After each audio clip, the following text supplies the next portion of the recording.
Hello! Today we're going to watch Dance Moms Season 1, Episode 6. Episode 6 opens at Pyramid. Girls! Just kidding. I want to talk about this upcoming weekend. It's regionals. Not regionals. Well, that's exciting. Everybody knows how important that is. We are going to Star Power. You know that's one of the toughest competitions out there. Well, okay, we can handle it. This week is make or break for nationals. We've worked for months to get to this point right now. Yes, it's all about the nationals. This is what's going to happen for this next weekend. Maddie, new solo. Brooke, new solo. Chloe, new solo. Now. Yay, solos. Once again, here we are. Nia's never picked for a solo. I'm losing confidence in Abby because she doesn't believe in my kid. Teachers should believe in all their students. All students should get equal opportunities. But if we can only take 4 routines, then not everyone can have a solo every week. And that's okay, but it should be spread around. So someone who didn't have a solo this week could have a solo next week. So like this week, Nia, Paige, Kenzie, and Vivi don't have solos, so they should be considered next week for a solo, and so on. The age categories are a little different, so we want to make sure that your dance reflects you as a dancer now, not the beginning of the season. Well, that sounds good. That makes sense, because they should be in a better place at the end of the year than at the beginning. They've had a whole year to work on technique, so that's great. They can show how much they've improved and how hard they've been working. Every competition's age category is different. Usually, Chloe and Maddie end up in the same age group because they're only a year apart. Well, that happens. That's okay, because it changes. Then somebody might have a birthday and it'll change again. It is kind of interesting that different competitions have different age categories. I guess it makes sense. It would be up to each competition to decide that. But it does mean that sometimes they'll be in the same category, and sometimes they'll be in different ones. So that means the solos can kind of be decided by the age categories, so that everyone could have a chance to win, and Abby can get more wins in more categories. But this time, at Star Power, Chloe is in the 9 to 11 age category, and Maddie's in the 8 and under. Oh, well that's good. This time they'll get to be in their own categories, so they can both win. Chloe deserves a chance to win without the shadow of Maddie hovering over her. This will be perfect for that then. Maddie can win the 8 and under, and Chloe can win the 9 to 11, and Brooke can win, I guess, the 12 and over category. Hooray! Wins for everyone! We are doing a new group routine this weekend, and everybody's in it, the entire cast. Whoa, the entire what now? That's funny. A little fourth wall breaks. Well, yay, everybody gets to dance in the group dance this week. That's exciting. It is called Where Have All the Children Gone? Uh-oh, that sounds a little scary. Where did all the children go? We'll see in the next clip that girls are very excited. Some of them are turning and looking at their moms, and Kelly's facial expression is kinda like, okay. So Kelly explains on the Back to the Bar podcast that Brooke had already performed a routine with the same title with the senior group, and she was like the little kid in it with the different costume. So the girls here are excited because they all loved the dance that the senior company did. This is a routine about children who become missing. Children don't just become missing, but okay. You've all seen the children's faces on the milk cartons. Kathy does not look excited, and Christy looks a little concerned as Abby is explaining the topic of the dance. So Christy and Kelly talk about this a little bit on the podcast. The Faces on the Milk Carton was a campaign in the 90s where missing children's faces were put on milk cartons. It kind of fizzled out probably because milk doesn't really come in cartons anymore. I don't know if the kids would have ever seen this. Yes, there are milk cartons at school, but I don't know if there were faces on school milk cartons. That would be kind of scary. But I know about this from a movie I saw once called The Face on the Milk Carton, which is dun-dun-dun, a Lifetime movie. It was a movie based on a book, based on a true story, and the girl did see her face on a milk carton at school. But I'm not sure how much these girls knew about it, and I'm not sure if this is too mature for them. It's contemporary, it's mature, and it is very dark. You have to be great actresses to pull it off. Well, okay. And they're all in white like they're angels. That'll be pretty. They are little angels. I don't want any discrepancies. I don't want any opinions. A discrepancy is very different than an opinion, but okay, no opinions. Where Have All the Children Gone is one of those routines that's simple and clean, but it tells a story. It makes you think. And that's what people are looking for in an overall high score winning number. That's probably true, but it does still need to be age appropriate.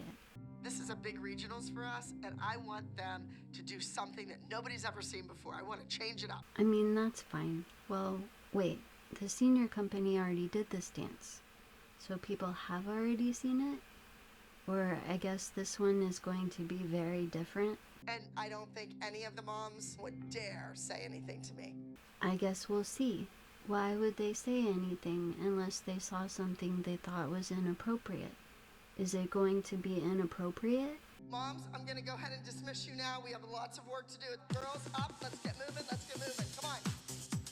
Then we start with the group rehearsals. There are 5 days till competition. We see the girls practicing the group dance. Kenzie and Vivi are sitting next to Abby while the other girls are dancing because they don't do a lot of dancing in this number. Where Have All the Children Gone is a very haunting, dark piece of music. It is that. It's like spoken word. I hope it's not too dark and haunting. When you're at a competition, the dancers that everybody's talking about the next day, or the pieces, are the ones that told the story. The kids that could act as well as dance. The choreographers that made you think about something, that made you feel something. And that's what Where Have All the Children Gone does to people. That's a good explanation. That makes sense. If you can feel the story, you probably would remember the performance more. That's what performances are for. So that's good. We see some more of the group rehearsal. The original concept is about children that have gone missing. So the kids on the Mount Carton, the kids in the news every night. Oh, so I guess that means that the dance that Brooke was in was about missing children. That is a very dark topic. But I put a little edge to it as to maybe there was some bullying involved and was causing other children to. That's what the story is about. But those are very different topics. So the one that Brooke did wasn't edgy enough. Missing children is not edgy enough. We had to add in some other stuff. To be honest, I don't really know what the meaning of Where Have All the Children Gone? That's probably good. It's not really something that should really be talked about at dance class unless there's like a reason, you know? That's like health class, not dance class. Well, you know, that's an at-home with your parents conversation. Well, many conversations. It's a lot in one dance. But Miss Abby said we're giving the message to parents that this has still been happening and you should be safe. But I really like it. It's really cool and creepy and awesome. Yes, Chloe likes the dark pieces. She tries not to be dark in real life though, so it comes out in the dancing, which is good. I love dark stuff because I do dark stuff and I even did a missing child thing. Phrasing? Okay. But I don't think that this is age appropriate for Mackenzie and Vivi at all. I'm sorry. No, that's a fair opinion. Abby doesn't want any opinions, but Kathy has a right to have that opinion. If Chloe doesn't understand the concept, Kenzie and Vivi probably understand it even less. So maybe it's not age appropriate. Well, but then if they don't understand it, it could be okay. I guess it depends on the moves and the costumes and the whole package of the presentation. Yeah, I'm not happy about that at all. It is a very disturbing song. Are they using the same song that the senior company danced to? It is very dark, but it depends on how the whole thing comes together. My kids are fine with it being dark music. I don't even think they really listen to the words of whether the costume or the music. I mean, it's just, that's the art of it. That makes sense. The dancing is their part, so it makes sense that they don't really care. Not care, but you know, the costumes and the music are not the biggest concern for them. It's just part of the performance, and they just want to dance. I really worry that this number may be too heavy for girls this age. It might be too depressing, not only for the audience, but for the judges as well. Yeah, it's one thing to tell a story that the judges can feel. It's another to tell a story that makes the judges, like, depressed. To me, it's about childhood. It's a message that I know for Nia makes her very sad, and I'm a little uncomfortable with it. Well, but it's not, though. It's not about that. That's just, like, one example. It's also about bullying, and so that's even more sad. That's a lot of sad topics in one dance routine. Like, what is the actual message? What is the audience supposed to learn? That these things still happen? Well, unfortunately, yeah, as long as there are people, people will behave like people. Isn't dance class supposed to be happy? I get wanting to do like a powerful piece, but they are kids. Come in close. Listen to me.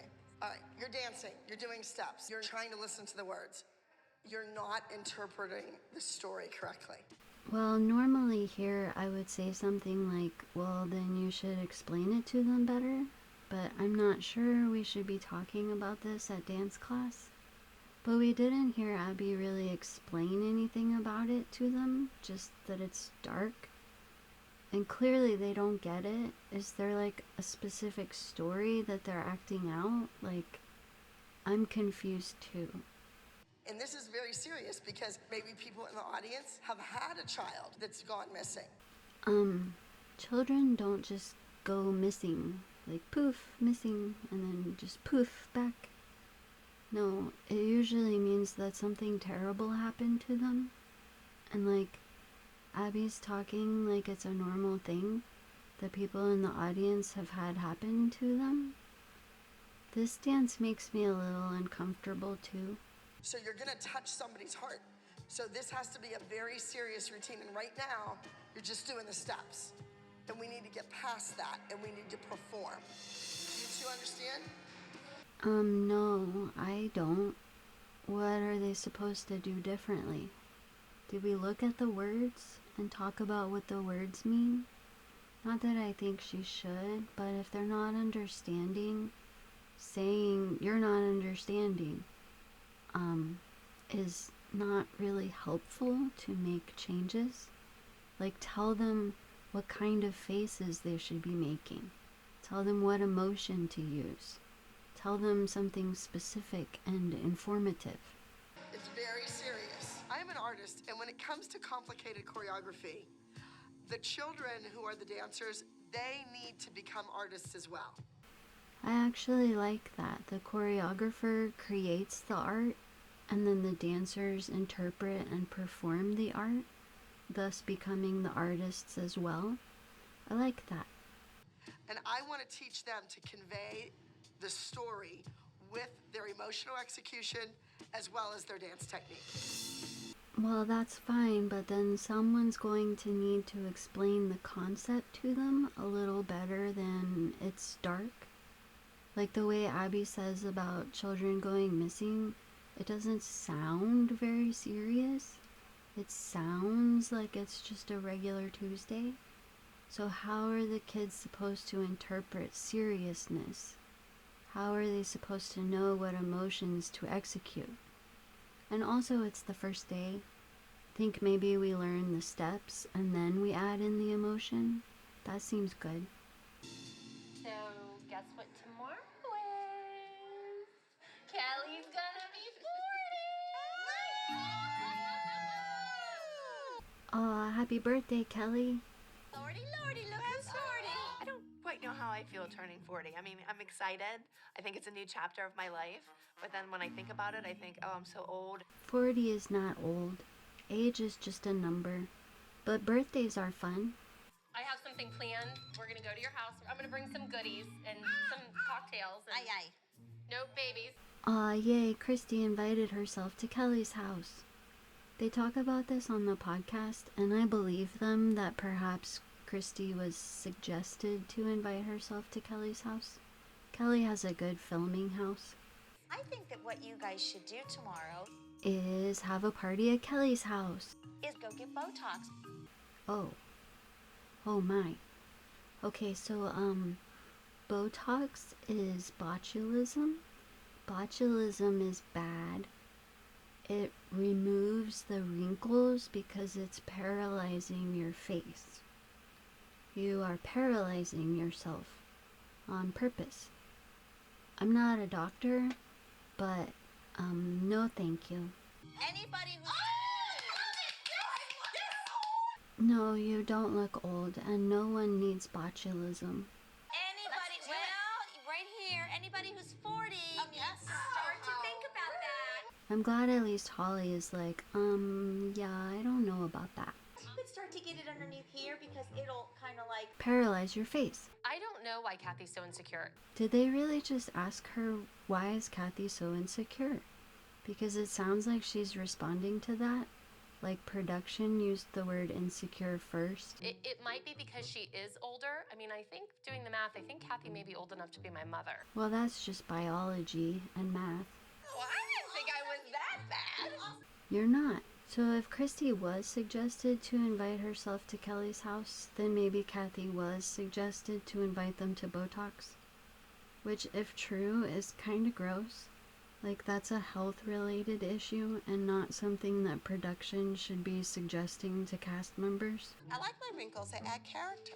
Yes, I agree. It's just the skin on your face. Good for you, Miss Pie. You're gonna be the dove I commercial thought I next. liked myself too, but obviously Kathy doesn't. Yeah, it didn't need to be brought up at all. I really don't know if I think that Kathy suggested that on her own. She did talk about getting it herself in her intro segment in the first episode, but I'm not sure this plan is really Kathy's idea. I think it would be less upsetting though if it was Kathy's idea than if it was production's. Although some of them probably have it done too. You know. Kelly's 40 and fabulous for sure, but she needs to start to really think about some high-end maintenance. No, Botox is not high-end maintenance. I mean, it is, but it shouldn't be. I'm only 34. Do you think I need it? Oh, yes. Yes. No. Half of my personality happens up here because I'm always making faces at people. Yeah, and you know what? Nobody wants to have those frown lines. You can use your face. It's okay. It's your face. Love your face. It loves you. Christi is a lot younger than all of us, and honestly, she has furrows so deep in her brow that, honest to gosh, we could plant seeds in it. She could have a little bouquet there if we had to. And why would we have to do that? That's a pretty iconic line, but no, we don't need to plant seeds in Christi's forehead. You've got the opportunity to look better and Yeah, look I younger. Why agree. not take advantage of it? I'm in. I think we should do it. Yeah, so that sounds like production is paying for it, which could mean that it was their idea. Holly is like, no, I'm not doing that. You guys have fun with your botulism. No, they're doing gym. You know, I want Mackenzie to have fun. Excuse me, I'll be back. Uh-oh, where's Holly going? I was incredibly frustrated after chalkboard. I want the best for my daughter. I want her to shine and have the same opportunities as the rest of the girls. Chalkboard. Yes, I would want that too. They should all have the same opportunities to shine. Why don't they? Once again, Nia has been passed over for a solo, and I'm angry, I'm frustrated, and I'm really disappointed. I'm really sick of it. I would be too, but what will Abby say? So Holly and Abby walk to the front desk area. The clock on the wall kind of jumps around in time, so it appears this conversation is much edited, out of order, and we have some missing dialogue pieces. Two. For 1 second. Really quickly. how come Nia doesn't have a chance to do her solo? She's not being stretched because, as you said, like, Well, the no, more no, no, no, no, no, exposure. no. And the thing is that I don't want Nia to get to the point where she thinks, oh, I'm settling. Oh, let's go down and do 2 group numbers. So this is very well stated. Holly is saying, like, if Nia continues to not have solos, then she'll settle into thinking that she doesn't need to do solos. Or, like, that she doesn't need to work on her own things. But Nia has had solos, and it's only episode 6. Well, I understand that. I think sometimes it's hard to see that this is just 1 week. Maybe Nia will have a solo next week. So maybe this is Holly saying, like, hey, don't forget about Nia, and telling Abby, like, I'm going to keep an eye on this. Because she's not saying that Nia needs a solo right now today. She's just kind of reminding Abby that Nia can do solos too. All these moms want their kid to be in the spotlight, but it's just not that easy. It doesn't work that way. Not everybody can be in the spotlight. Well, no, not at the same time, but like one at a time, they can all be in the spotlight. You have to have the talent, and some have it and some don't. Well, what?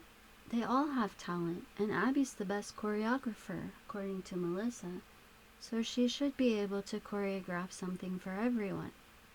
Wait, is Abby saying that Nia doesn't have any talent? Because we don't know when her interview part was filmed, or if she was specifically talking or thinking about Nia when saying that, but that sounds a little rude. I want her to feel successful. I want her to feel wanted. Well, that's fair. A child should feel like their teachers want them there and have faith in them, and then they will be successful. And then, yay!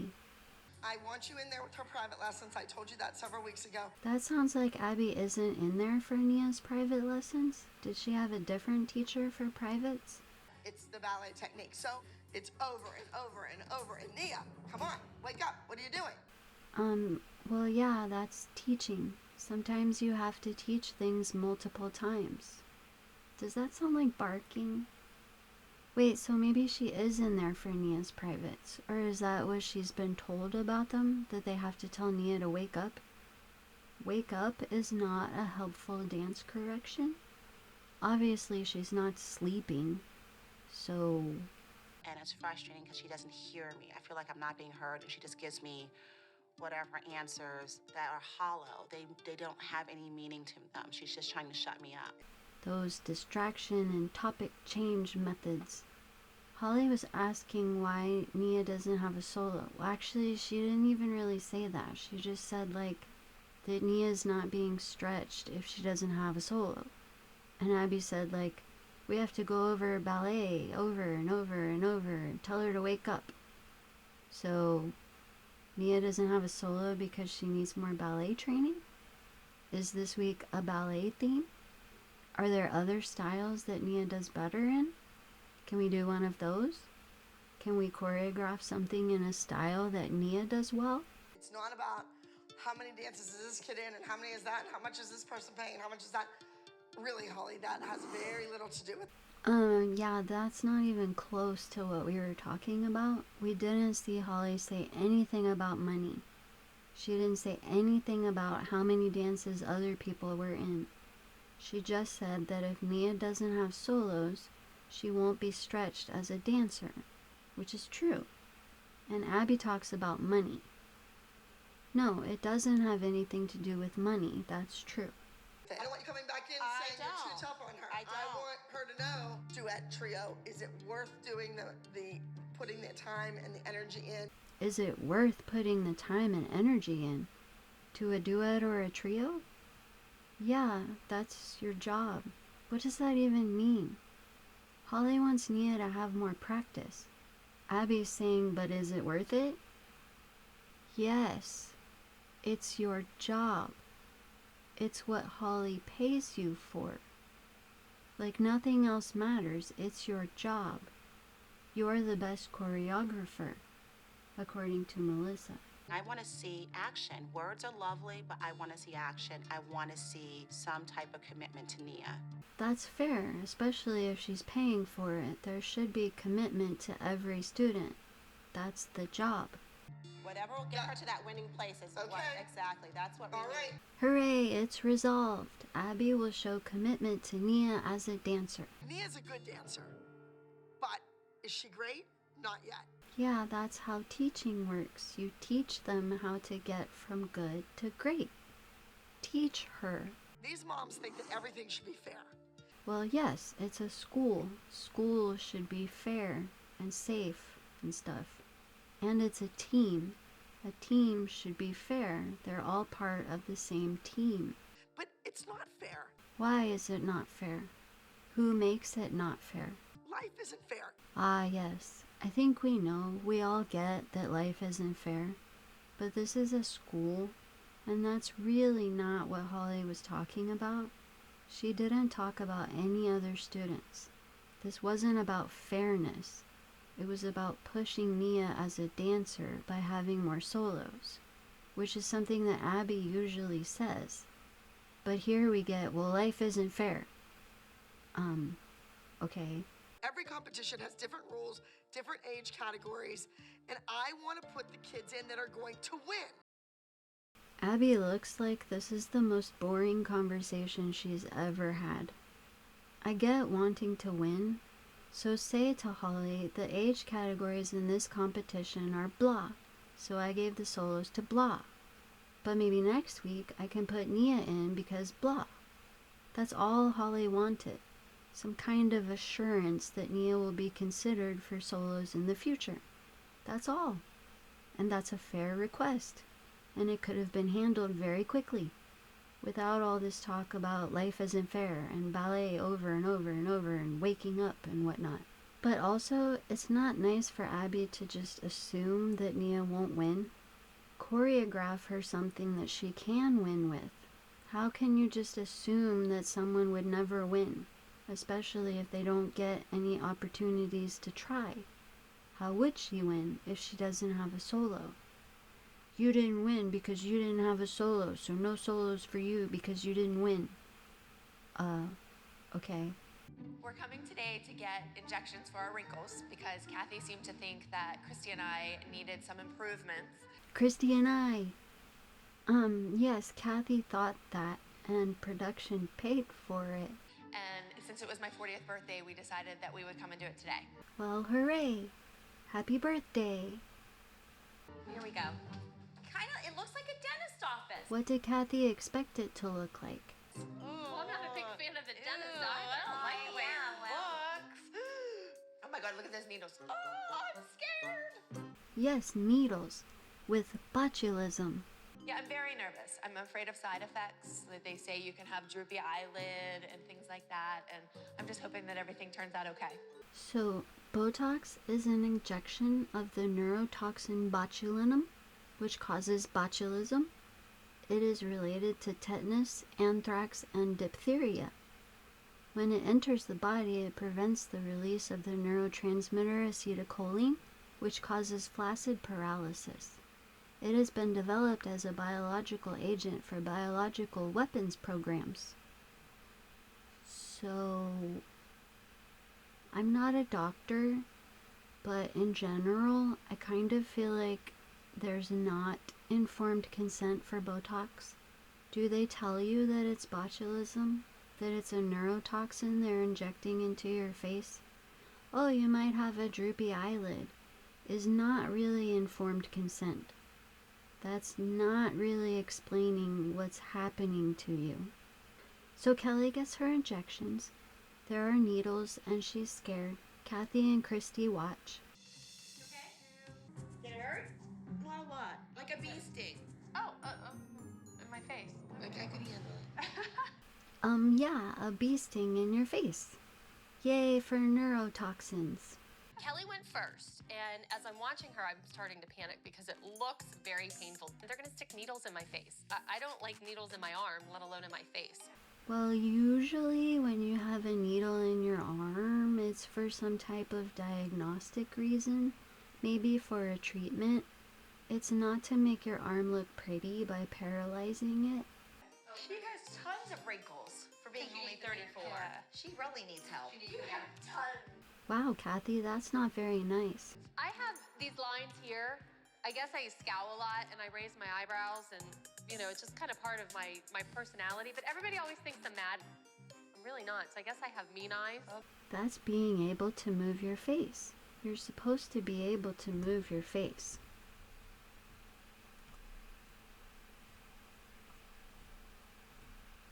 So now it's Christy's turn. The moms watch. Fast it is. I know. See, that's why people do it on their lunch hour. I'll be back tomorrow. Christy, you don't need it. You're beautiful.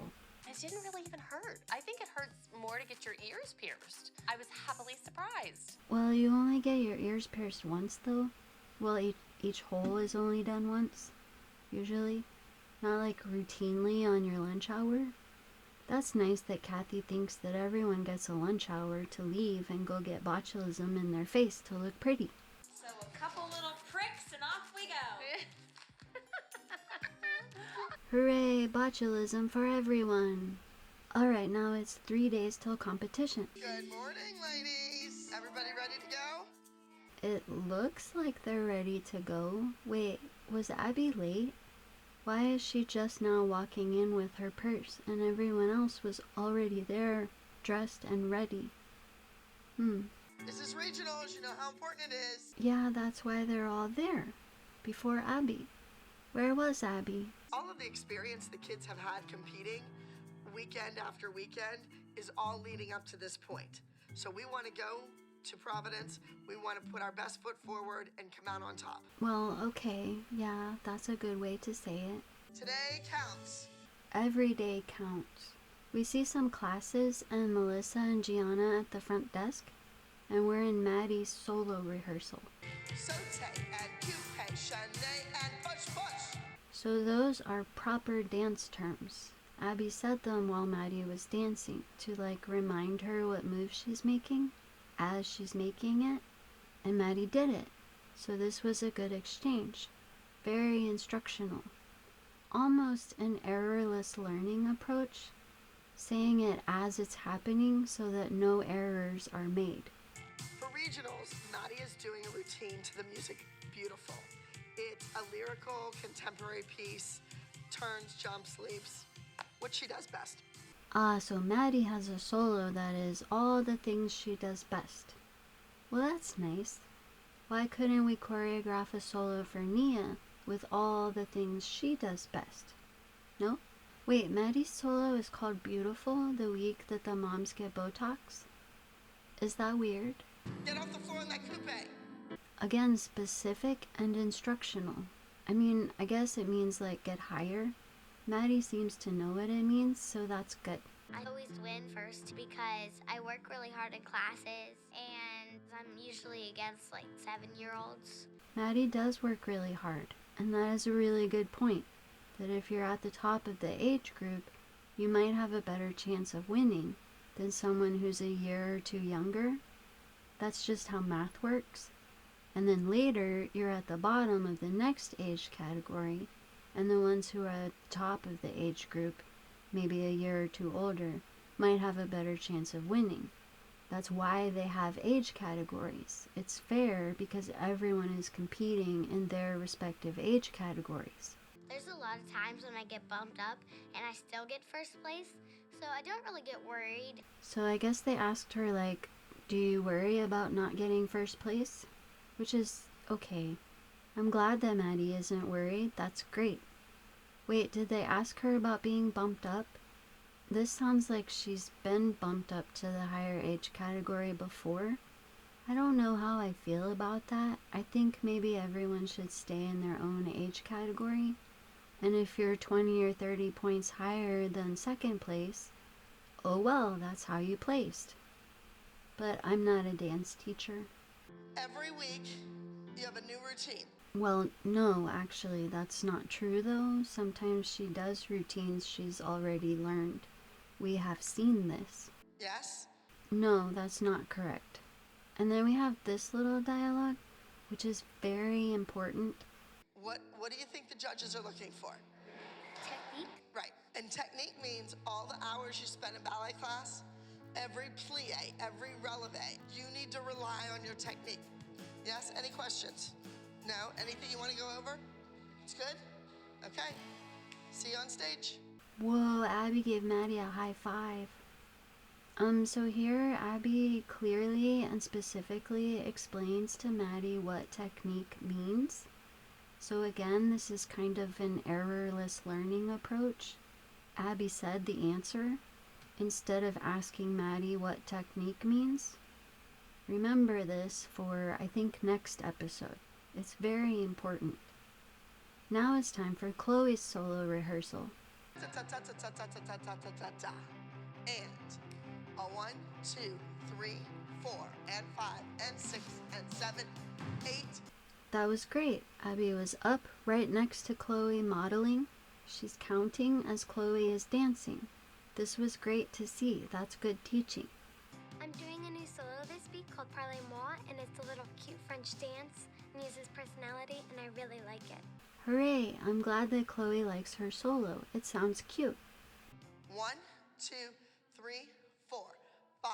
That's great that Abby's up and counting with her. This is a good rehearsal. I'm super nervous. This is a new solo, and I want to win first so that I can go to nationals. Well, that's fair. I want Chloe to go to nationals too. Up, down, down. Up, up, down, down. This is a really great rehearsal for Chloe. It's going really well. So then what happens? Look at my baby! Yes, Chloe's rehearsal is interrupted by Abby's dog. And the dog goes to Chloe, who is petting her. Listen to Abby's tone change here. Baby! It's almost like Abby's mad, I guess, that the dog went to Chloe first. Well... I'm a baby girl! No! Did you get a haircut? Did you get a haircut? I heard! So Abby's very excited to see her dog, which is fair. But she doesn't have that tone with the girls, but that's okay, I guess. But this is Chloe's solo rehearsal time, and now there's a dog, because of course there is. Broadway baby is my dog. Oh? Hello! Hello, hello, hello! She is the best thing in my life. She doesn't roll her eyes at me. She is wonderful. Absolutely wonderful. That's great. Dogs are great. I'm not sure dogs should be walking on that floor, but we haven't talked about that still yet. But also, no, dogs don't roll their eyes at people. But Abby is also using a very high-pitched, happy voice with Baby. And she's not trying to make Baby do flips and jumps and stuff. It's different. Dogs are not people. People are not dogs. All the way around. Go. That's fine. And that's Chloe's solo rehearsal.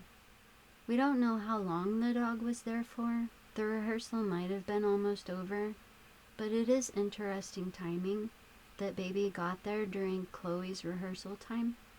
I guess she was at the groomers during Maddie's solo rehearsal time.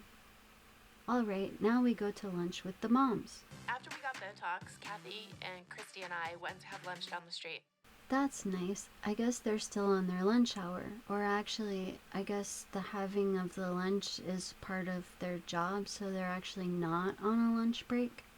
That was fun. I feel bad that you didn't get it done, though. I didn't need it, girls. But we sure Don't, did. you didn't sure we, Kathy? did. That's right. Yeah. I like the little glance at the camera there from Kelly.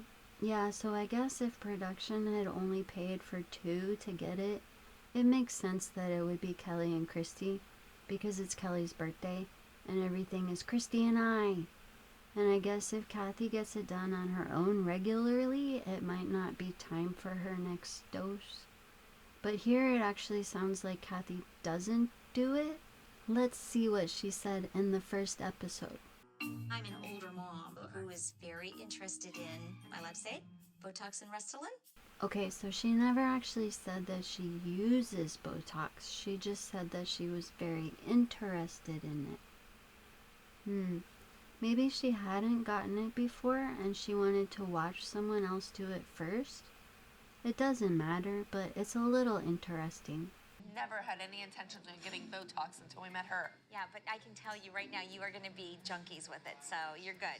Kathy, that's called pushing, and we don't do that. I better keep getting Botox. I don't want anybody to think I'm Chloe's grandma. Ouch. But that is what Kathy said. Kathy said that first, I think. Wait, let's check. It's important that I look good because I don't want people to think that I'm Vivi's grandma. So, yeah, Kathy said that first, but it's still not very nice. That's right. With that nose of yours. Is this what it's like to have friends? Kathy kept telling me all the other cosmetic procedures I needed, like I needed a nose job. Well, she didn't exactly say that, but it was implied, I guess. Gosh, these mom's lunches are so fun. Thank you, Kathy. I'm quite comfortable with the way I look. There we go. Everyone should be comfortable with the way they look. It's just the way you look. And everyone's beautiful on the inside. Well, She was acting like a junior high girl. And, you know, for somebody of that age, you'd think she would have grown up by now. oh, feisty. Do you guys golf?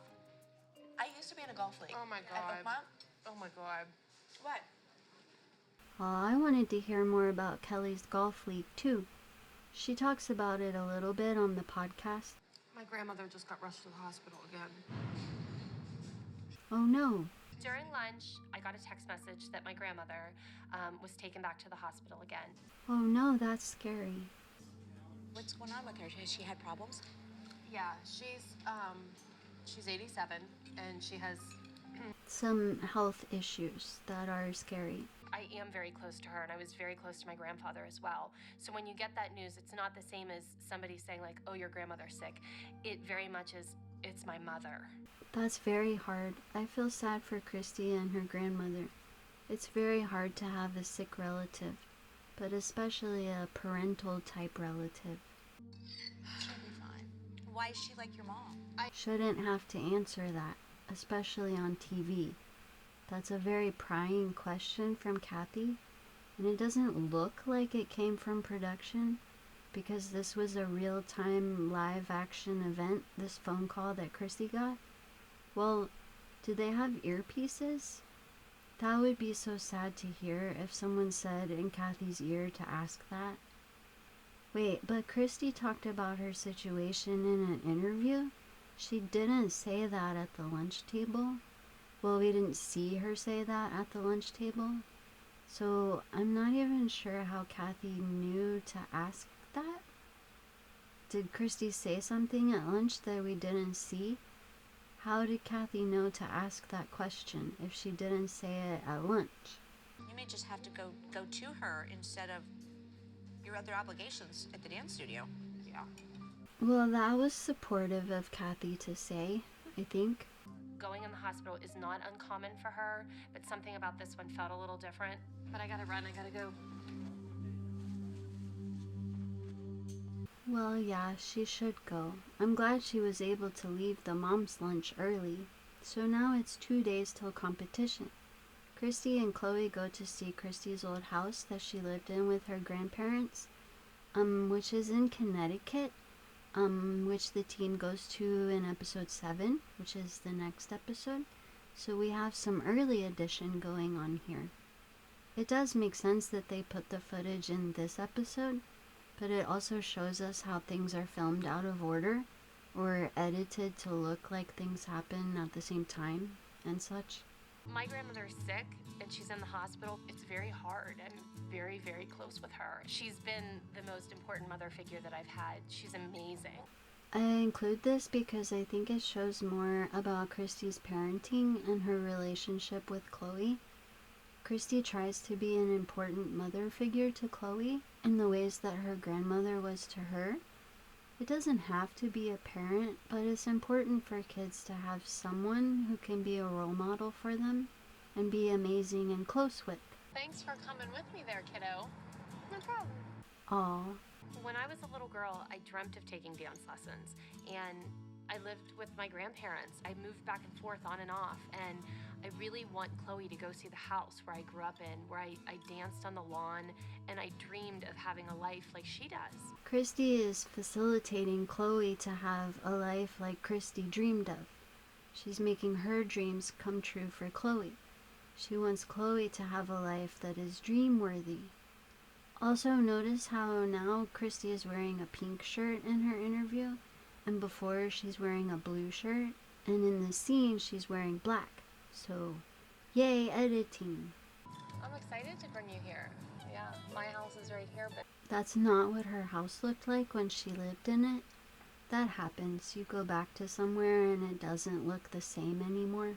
I used to make my little sister do recitals in the front yard all the time. And then Christy and Chloe do some dancing in the front yard. It's sweet. it's so important for me to have Chloe have an opportunity to shine and show what she can do, what she's worked hard for. And every competition is a chance for her to do that. That's true. That's what competitions should be. A chance for everyone to shine, to show what they've worked for and what they can do.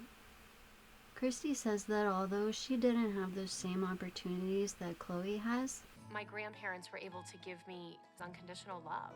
I know that it's sad that Christy didn't have that type of relationship with her mom, but it's really good that she did have people like that in her life that she could have that type of relationship with. And now she can have that type of relationship with Chloe and her sister. That's sweet. It's a sweet moment of the show. Now it's one day till competition and we're at Brooke's solo rehearsal. Right, left, turn, push!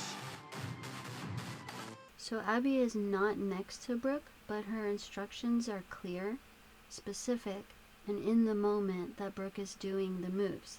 So that's great. This week for regionals, I'm doing a solo called Supermodel, and it's an acrobatic and contortion number. Well, that's good. So Brooke also has a solo with all the things she does well.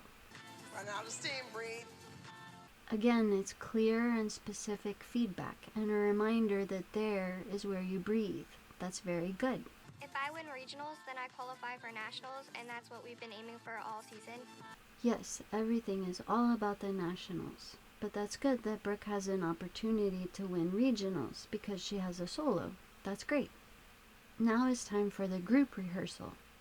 You ran, and you stopped, and you're like, give me a hand, give me a fist. That's good demonstrating. Where Have All the Children Gone is a very haunting, dark piece of music, and I love to use stuff like that. Well, that's fine as long as it's age appropriate. At some competitions, you'll see a lot of dark things, and at others, it's your typical upbeat, fun, tap, jazz, whatever. So I try to get my kids to do everything. Not lyrical? Yes, Abby wants the kids to do everything. Everything at her studio. Like you're trying to grasp on to stay alive. This is starting to sound very dark. Like too dark for this age group. We already know that they can jump and kick and leap and turn. That's not in question. But can they convey this story to the audience? A story which some of them don't even understand. Well, if they don't understand it, how are they supposed to convey it to the audience? They need to understand what they're doing. Paige, figure out where you're supposed to be. If she doesn't know where she's supposed to be, how is she supposed to figure out where she's supposed to be? Where is the clear and specific feedback? I think Where Have All the Children Gone could win because it's a good number, and we normally don't do scary numbers like that. We normally do more numbers with face and personality.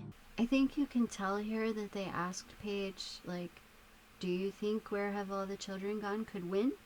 And then, why? So that's good. I'm glad that Paige thinks the number could win. I'm not sure they understand why it's a scary number, but maybe that's okay. I don't know. Where have all the children gone? Now it's time for Kelly's birthday party that Christy invited everyone to Kelly's house for. Yay! Happy birthday! Yay! The moms arrive. Everyone's excited and happy. It's my birthday this week.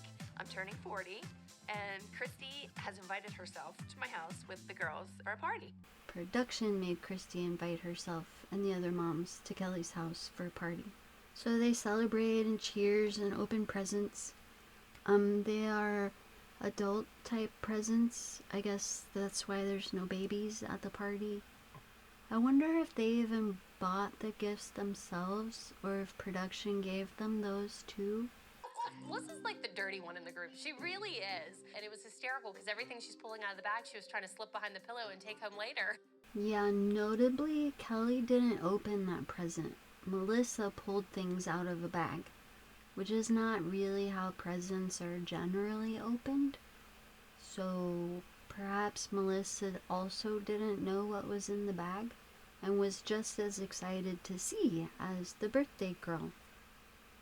And then they play one of those card games with the inappropriate adult type questions. You can see the cards in their hands here. Who do we think brought this game? And then Melissa answers the question for Kelly. And I mean, it's a party and whatnot, but Melissa said, well, whether I knew it to be true or not, I wouldn't say that about my friend on TV. It's kind of awkward. I mean, for someone who doesn't like talking about personal things, Melissa seems fine to talk about other people's personal things. But okay, yay, friends. The moms don't always get along. You know, we argue, we fight. But she thinks this was a really good night for them. Because we kind of laughed, we put everything aside, we just enjoyed each other's company. That's wonderful. This is probably the best party at Kelly's house they ever have. I had a great time. That's wonderful. Happy birthday. And then we get this line of foreshadowing. May we all come out survivors. Yes. Well, we made it to competition day. How we doing, ladies? Can you try to keep those straight up? Thanks. I don't see this as rude from Kelly. I doubt the bus driver knows or really cares that there's a bunch of tiny brown and blonde hairpins in tiny containers with no lids in there. So Kelly had to ask. And then the thanks sounds a little like flippant, but I think it's more because the guy didn't respond to her, but he did what she asked. So she's just kind of like, okay, thanks. I think it's fine. I don't think he thought it was rude, so it's okay. But the case was already tilted, so they probably fell out already anyway. But yay, it's competition day. So we hear Abby say that they're on their way to regionals, and it's going to be wicked competition, and we hope to qualify all of our routines. Then we see Christi, Paige, and Chloe all get out of the driver's side of Christi's car, which is kind of funny. I did notice that. They must have been sitting there for a while. Chloe and I arrived at the dance studio to board the bus to get ready to go to Rhode Island, and I got a call from my cousin, and she had said overnight that my gram had gotten worse. So Kelly walks over to talk to Christi, which kind of looks like she was told to do that. Christi updates Kelly and they hug. It's sweet. We hear more from Christi about her relationship with her grandma, and that basically at this point, Christi is not sure if she should go with Chloe to the competition or go to see her grandma, which is why this episode is called Dying to Dance, which I find to be intrusive and exploitative, because Christi's grandma is not a part of the show. So yeah, Kelly tells Christi that she should do what she thinks is best, and Christi decides to stay with Chloe and go to the competition, and then leave after to go see her grandma. I do like that production left that in there, Brooke talking about French braids while Kelly and Christi are having this serious talk. It provides some levity for the show, and it's cute. Star Power is a big competition. Not huge, though. The judges will be looking for technique, choreography, performance, costume. I feel great. I think we're very well prepared, and we're ready to go. Oh, so the costumes must all be ready to go then, right?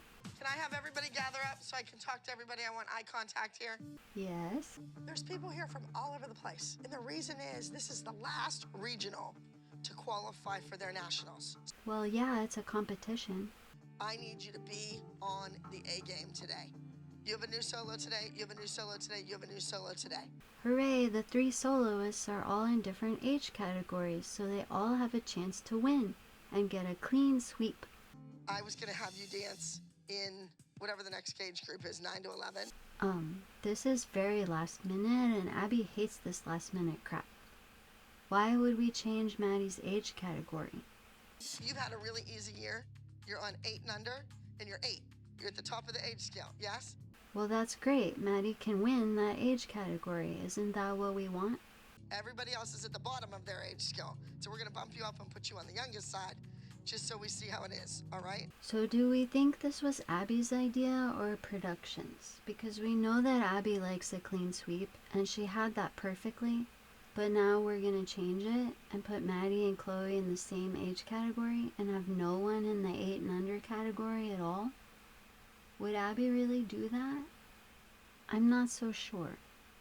I mean, yes, it's Abby saying this, but she did say we. Does she mean Gianna or someone else? Is it even within the rules to compete in a higher age category? Isn't that why they have age categories? I can't believe Abby bumped Maddie up into Chloe's age category. It's just typical Abby. She can't let Chloe just have her day. She always has to make it about Maddie. Yeah, I can't believe that Abby would do that either. It's really not fair to Chloe or Maddie, and it just doesn't make good sense. If you were trying to qualify for nationals, why would you want 2 in one category and none in another, when you have the ability to have one in each? I really don't want Maddie bumped up into my age category because I feel like I have a better chance of winning first place if we were in separate categories. Yeah, that's true. Now there is no possibility of all 3 solos winning first place. Someone's gonna have to get second place, and Abby hates second place. I think it's interesting that we don't hear how Maddie feels about this. It's not her fault. It's not something she asked for, most likely. It's not her decision. Right. But we have to get ready. We have to get ready. That's what this meeting was about? That's the reason Abby needed everyone's eye contact? I like how Melissa was like trying to make sad face. Where is Brooke's costume? Uh-oh, I thought everything was very well prepared and ready. Watch Abby's face as Brooke pulls her costume out. Ew. That looks like Mackenzie would wear that. It looks like this is the first time that Abby has seen this costume. Was it her idea? Did she draw it? Maybe.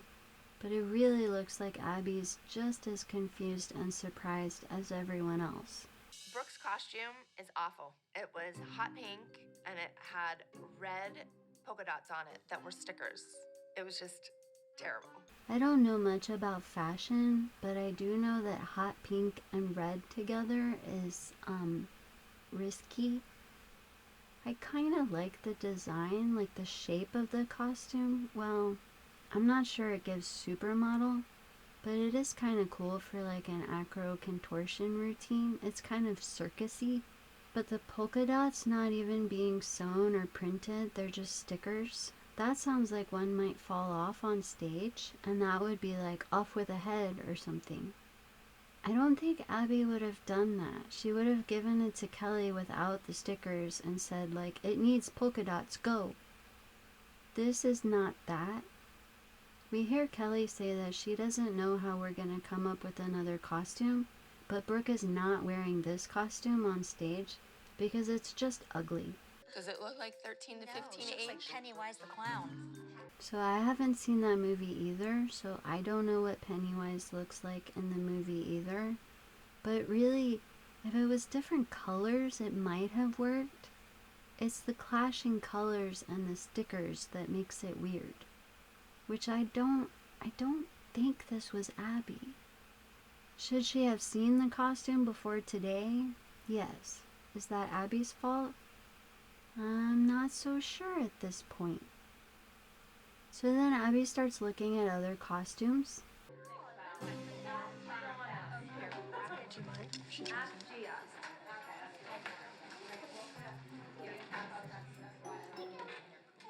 I don't blame Kathy. This has nothing to do with Kathy and Vivi.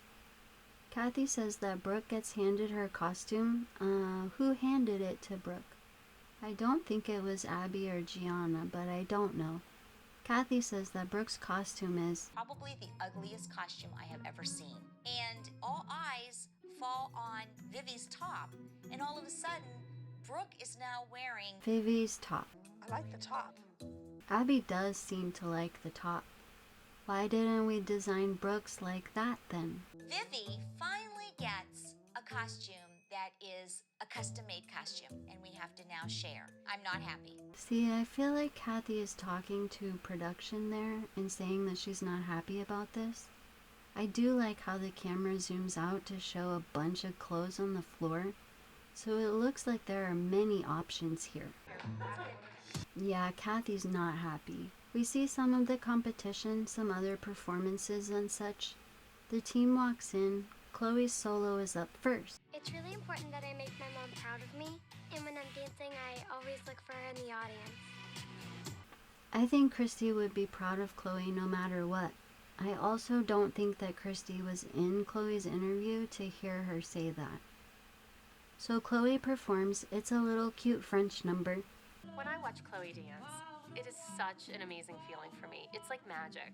She's my little girl. I love her more than words can say, and when she's on stage, she's perfection. Chloe is magical. Chloe does great. It's a good performance. Then it's time for Maddie's performance.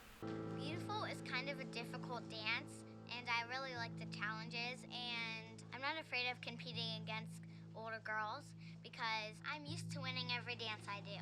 Well, that's great. I'm glad that Maddie is not nervous or worried, and she has a lot of confidence in this dance. That's great. Watch Melissa's hands here.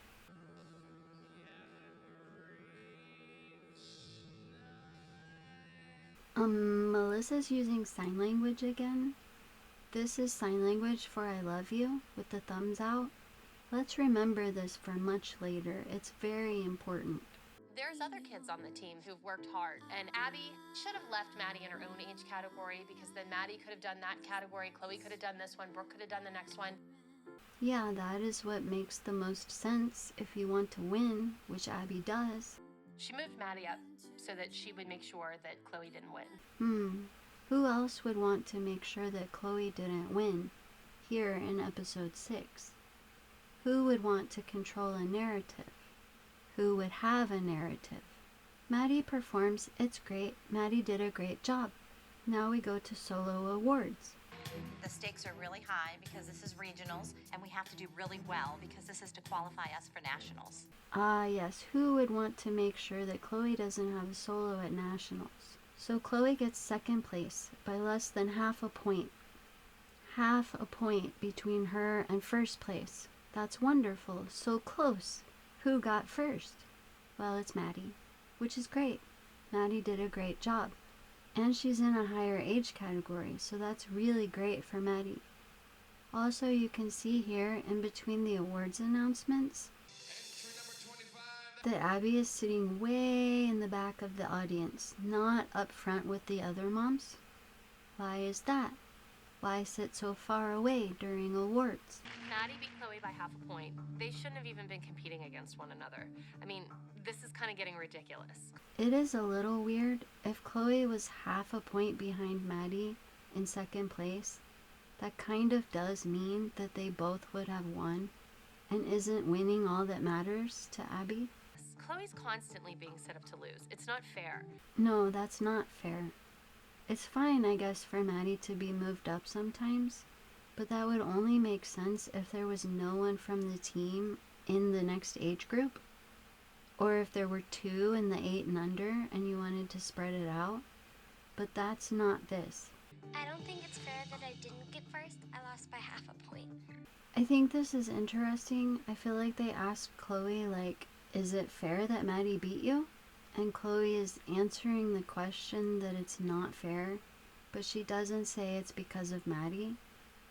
She says it's not fair because it was by half a point, which is a nicer way of explaining that she feels like this situation was not fair to her, which it kind of was not fair.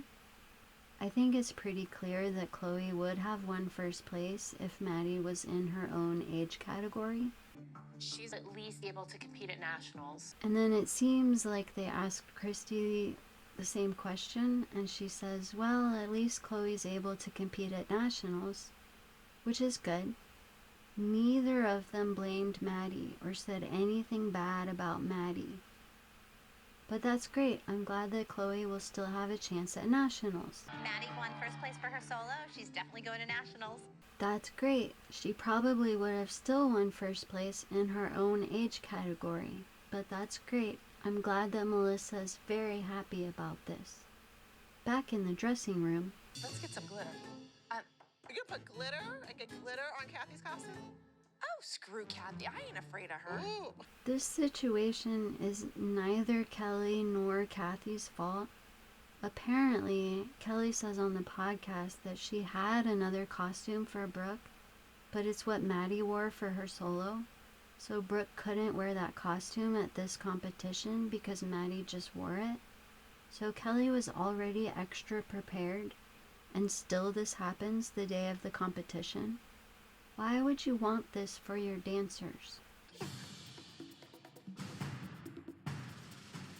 How'd it go? Good, but you know what? I've thought about it, and I really don't want Paige. What's your kid's name? Move, please. I don't want Brooke wearing the costume. This is very last minute. Brooke is already wearing the costume, and Kelly is still working on it. I'm sorry. I've thought about it, and I saw you over here floundering the way you were sewing that, and it's not going to look the same tomorrow, and we just need to come up with something else. Whatever, Brooke. Take the costume off.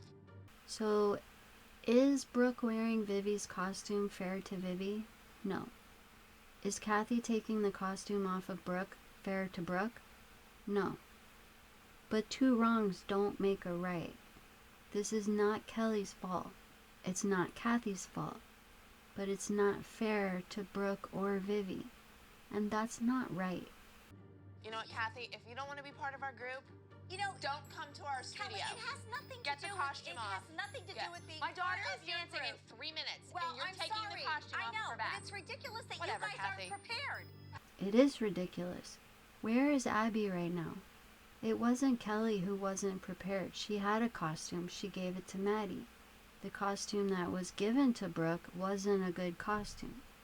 Abby is the one who suggested that Brooke wear Vivi's costume. So who should we be mad at right now? We see Christi shooing the girls out of the room, just in case this escalates. You want to come out here, Kelly? We need to talk. Leave our studio. I don't need to leave your studio. My No, daughter I has to go wanna- on no. stage. I think we need to talk. Kelly doesn't have time to go in the hallway and talk to Kathy about how unprepared they are. She's a little busy finding a new costume in 3 minutes. Literally. Kathy's way out of line coming up to me 3 numbers before my daughter is going on stage and having her take her costume off. And I think it's bullshit. I agree, it is. Brooke is the one who's being affected by this right now, and that's not fair. Where is Abby for this? It's ridiculous. I never saw such disorganization in all my life. Yeah, well, it isn't my disorganization. That's very true. It seems this was intentionally organized this way. Why? To hurt Brooke? Why would we do that? Is it? You know what? But to hurt my You daughter. know what? I think that from now on, when Abby insists on ridiculousness like this, that you stand up for yourself. Well, yeah, that's a great idea, but we're a little busy right now. Brooke goes on in 3 minutes. Why is Abby not in here for this? Shouldn't she be checking on Brooke right before she goes on stage? Go back to your studio. You know what? I'm not. I'm here to stay. So like it. It's a little funny. So then there's a commercial break, I guess, and we come back to the same place, but with some little different footage. My daughter has to go on stage. I think we need to talk. No. So this is where Kelly didn't allow it to escalate with Kathy. She just said no, which I think is good. This could have been a much bigger fight because they're both kind of right here. This is not a good situation. What if it was Maddie who was wearing Vivi's top? Would this be handled differently? Because Maddie just wore Brooke's costume. This whole thing is kind of a hot mess. But good for TV drama, I guess. Except for the unfairness to Brooke, but I guess drama is more important. Kathy is definitely not a team player. She's just looking out for herself and her daughter. I don't blame Kathy here. Well, it's not her disorganization either, but Kathy has a right to refuse other people to wear Vivi's costume that Kathy paid for. looked You're at the... doing it to show Abby something. No, and my I'm not daughter doing gets it to show Abby anything. It's Whatever, just that Kathy. I haven't come and asked Kathy, you just... for costume. How did no, we but even... everybody else. That's what we do as a group, How did we even Kathy. come to that? Yes, how did we come to this situation? Well, Abby is the one who suggested that Brooke try on Vivi's costume, and she is the one who really liked Vivi's top on Brooke. So who should be here handling this issue, and who doesn't seem to be in the room anymore? We always share costumes. I mean, that's what a group is about. Yes, and we see that with Maddie having just worn Brooke's costume. Kelly shared with Melissa, and now Kathy won't share with Kelly.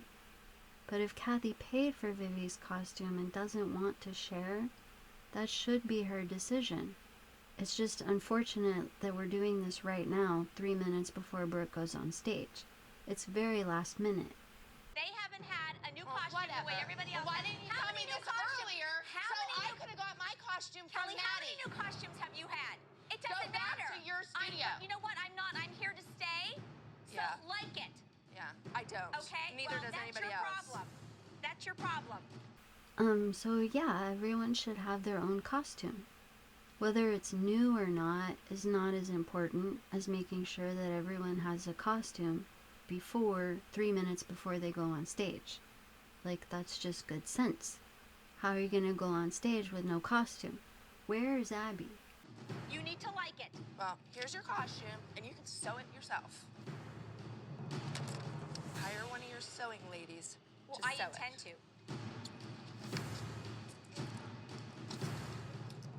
Love the dramatic music right here.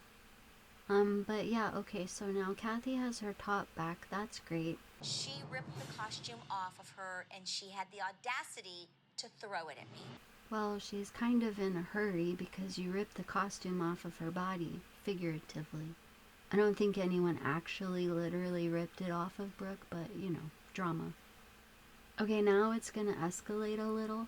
Now, my daughter is going to dance in her leotard and tights, and I'd like to have one of your kids from your studio out there dancing against her, because I can guarantee You know what? Oh. she will beat Oh, their ass I doubt wearing it. a leotard. I doubt it. Watch. I doubt Let's it. go. Oh, do we have some foreshadowing? Wait.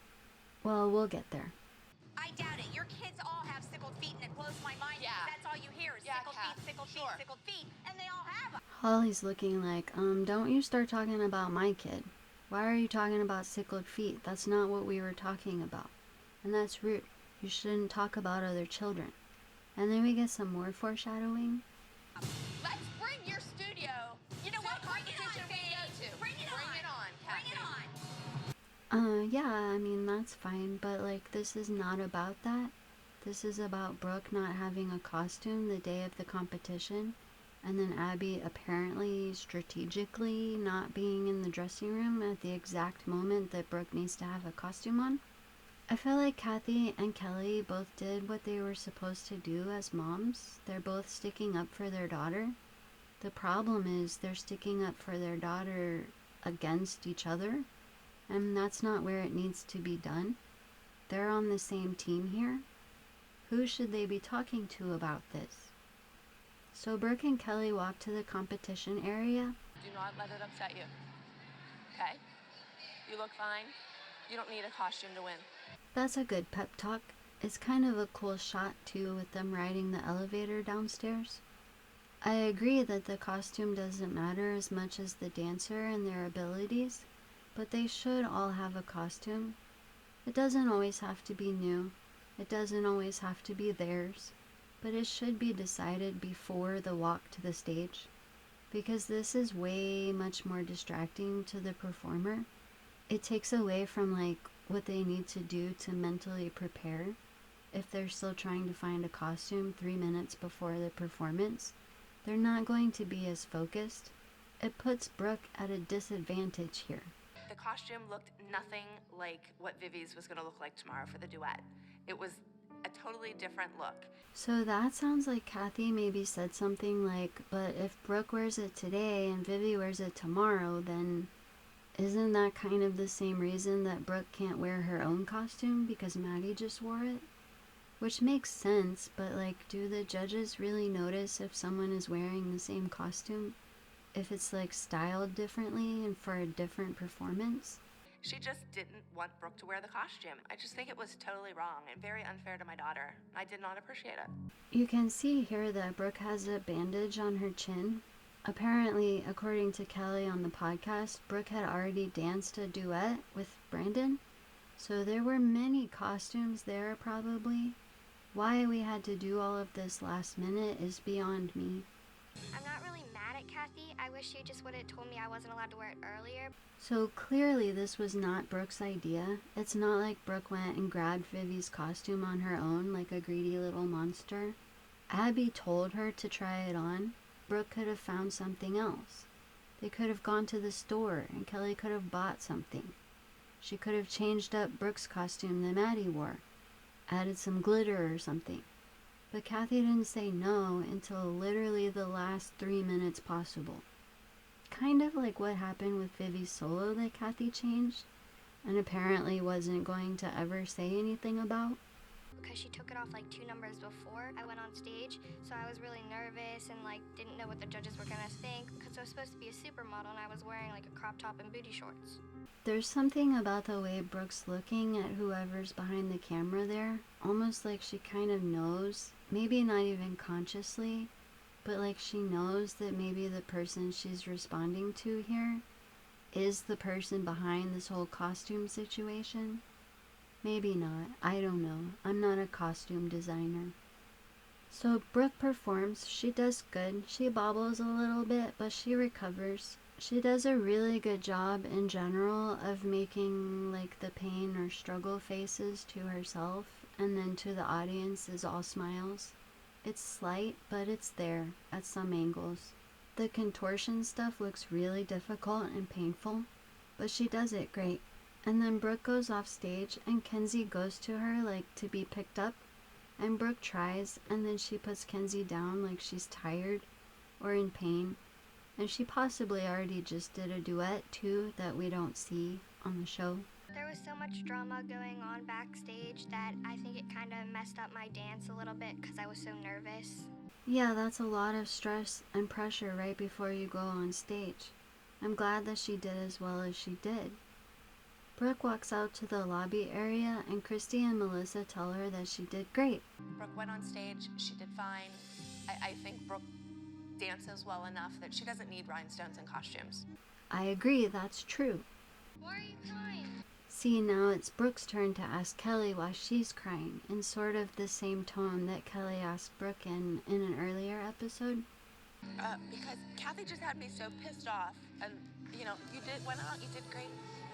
But great. And we see Kelly again look at someone behind the camera, again with an expression of do you see what this does to the kids? And sadly, I think they do see what this is doing to the kids, and they don't care. Or rather, it's worth it to them, or something. So now it's day 2 of the competition. This morning, when we walked into our dressing rooms, I had no idea where my costume was. Oh, does it not feel good to not have a costume the day of your performance? Is that stressful? Where's your mom? Because I need my top. Perhaps she's still working on sewing it for you. Last night, I told Kelly that she had to fix Vivi's costume since she tore it to pieces. No, she did not tear it to pieces, but okay. That's nice of Kelly to sew Vivi's costume so that it would look like Kenzie's for the duet that we don't see, interestingly. And she was still working on sewing the rhinestones on. Kelly didn't remove anything from the costume. So she's now adding rhinestones, because the moms do the rhinestoning. So again, that's very nice of Kelly to finish Vivi's costume. Where is Kathy's sewing lady she was going to hire? Why wasn't Vivi's costume finished? If you want to put your 10:22, and I'm not like you guys. I don't run to the stage after her with a darning needle. Well, no, you have a seamstress that does all that. I will have it ready, but I'm not like you who takes it from the kid 5 minutes before they go on stage. Maybe that's when I should give you yours. I'm a lot more prepared than you are. Kelly was not unprepared. She was given a bad costume and then told to wear yours, and then she made yours better for you. Then Kathy asks Brooke how she did with her solo, and Kelly says that she got 6th place, and Kathy says, Oh, Brooke won 6th place, not because of the costume, because there were 5 other girls that were better than her. Well, that's kind of not nice. And also, how do you know? Did you see the score sheets? The costume that Brooke wore didn't match the song. It didn't make a whole concept. So maybe it was partially because of the costume. All right, Kathy, here's your costume. Hope the rhinestones give your daughter some luck. See, yeah, that sounds like Kelly added rhinestones. She didn't say, here, I fixed your costume. I ended up fixing Vivi's costume. You couldn't tell I had touched it at all. Kathy just needs to keep her mouth shut. That sounds like she did have to fix something. I don't know. So then we go back to the story about Christy's grandma, which I still think should not have been made into such a big part of this episode, let alone the title of the episode on some platforms, I guess. It's exploitative and intrusive and has nothing to do with dance. Kelly and Christy talk about it a little while they're getting the girls ready for the group dance. Christy is worried because she hasn't heard anything, so she calls her aunt. And her aunt says that things have improved and it's good news, so that's great. Christy is relieved and says that she's going to go there tomorrow. Kelly and Christy hug for the second time this episode. And they say on the podcast that they're not really huggy friends, but they've hugged twice in this episode, which is kind of interesting. Was Kelly told to hug Christy? Does that make for better TV? I guess it would, right? Now it's time for the group dance. The girls are rehearsing in a big area. Abby says up inside as they're dancing. Today's group number is Where Have All the Children Gone? It is a dark topic that has to do with children that have gone missing. Abby knows how children go missing, right? Like they don't just poof gone. I feel like maybe we're not understanding this topic. Choreographically, there is an edginess to it and it's very subtle. Very subtle. They're stabbing and choking themselves on stage. That's not subtle. So I don't even know if the judges will see all of that happening. Oh, are we worried that the judges won't understand the story? I think artistically, it's a beautiful piece. But it's really somber to see a child choking themselves. Yeah, that's a little much, but it's art, I guess. I am always a big believer that Abby always has a strategy in mind that she doesn't share with everybody else. She's the expert. I'm not, and that's what we're paying her to do, and I have to trust that she knows what she's doing.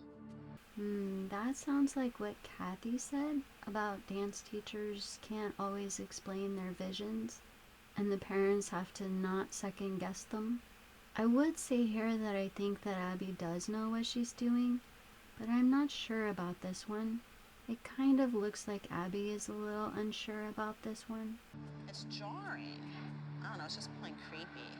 It is a little creepy. But I think now some of it's those death. It's death and it's violent. Yeah, that's the part that is maybe not age appropriate, the violent aspect of it, that they're on stage doing violent things to themselves. I'm not really sure about Where Have All the Children Gone.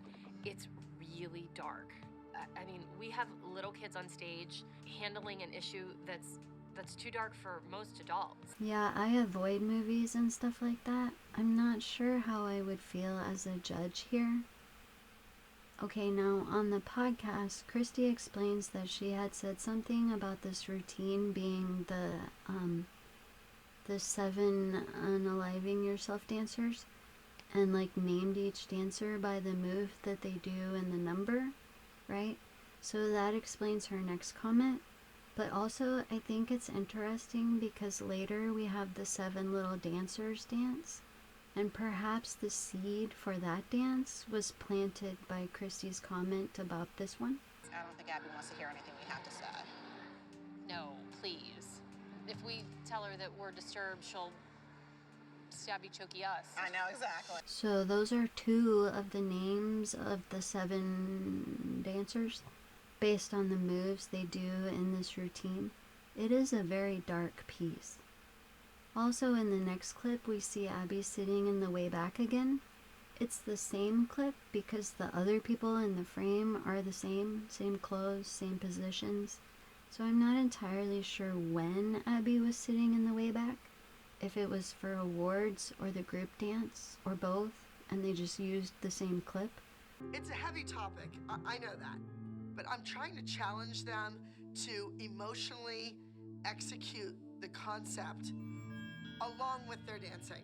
Perhaps we should do that with a piece that they understand.